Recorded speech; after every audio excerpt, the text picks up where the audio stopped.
కార్తీక పౌర్ణమి నాడు 365 ఒత్తులు గుత్తి దీపం అని ఆవునేతిలో ముంచి వెలిగించేస్తుంటారు.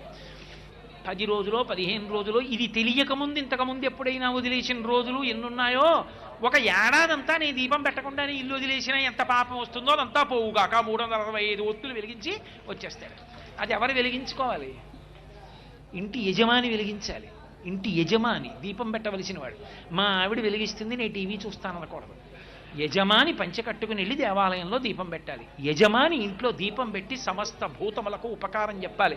ధర్మపత్ని సమేతస్య అని సంకల్పం ఉంది, కానీ ఆవిడ వెలిగించి ధర్మపతి సమేతస్య అని చెప్పిందని సంకల్పం లేదు. నువ్వు పెట్టాలి దీపం.